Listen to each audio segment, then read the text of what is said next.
I remember the day they tore me apart with their words, like shards of glass slicing through my resolve.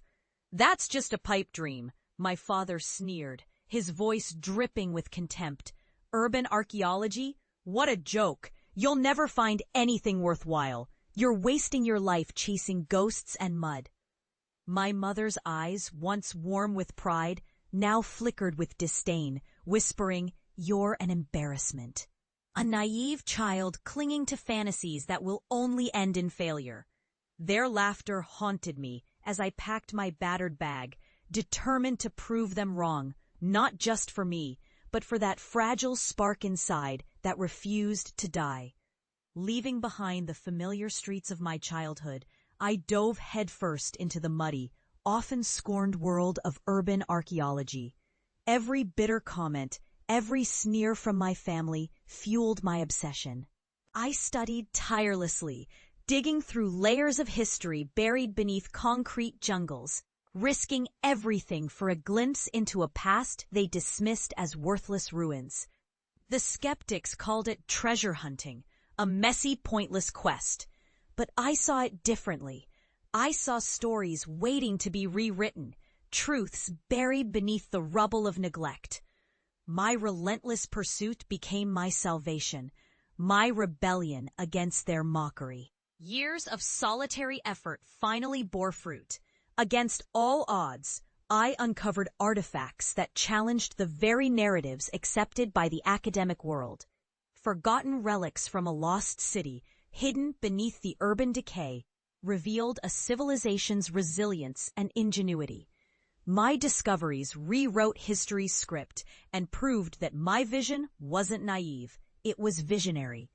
The media caught wind of my work, and suddenly I was invited to speak at conferences. Featured in documentaries and celebrated for unearthing stories long buried. Yet deep down, I knew this was merely the beginning. I had to return home, not just as a success, but as a testament to the power of perseverance. When I finally stepped back into that small town, the air felt different, thicker with unspoken doubts and memories. The house looked smaller, but inside, I was larger than life. As I drove through the streets I once knew, I saw the same old faces, family, friends, neighbors, all waiting. Eyes narrowed with skepticism, yet tinged with curiosity. I hadn't come back for applause. I came back to show them that their derision was wrong.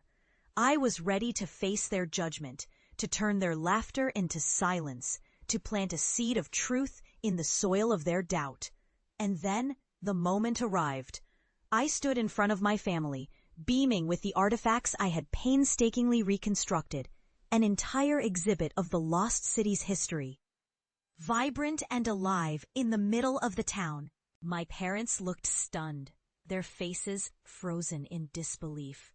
My siblings' jaws dropped as they saw the artifact's beauty and significance. I could feel their eyes, unblinking, as they faced the undeniable evidence of my journey and triumph. For a long, heavy moment, silence reigned. Then my father's voice broke through, trembling with a mixture of awe and regret. "We were wrong about you. We never saw what you saw.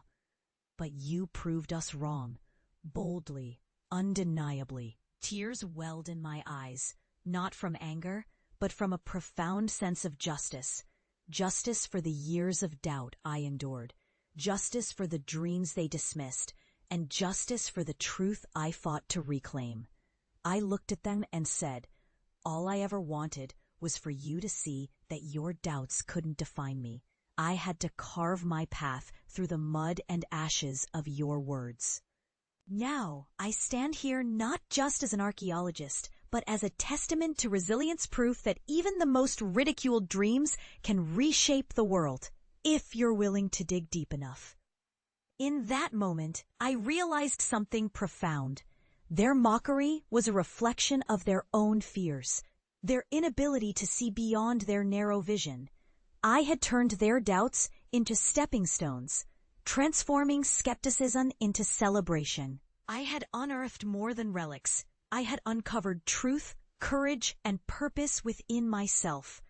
The land around us, once neglected and barren, now flourished with life deep-rooted ecosystems thriving where once only concrete and dismissiveness reigned. I had shown that perseverance and faith in one's vision could turn ruins into rebirth. Years later, I stand on a hill overlooking the city I helped transform, not just physically, but in spirit. The urban landscape now teems with green, hope, and history reborn. My family, once dismissive, now visits often, their faces lit with pride.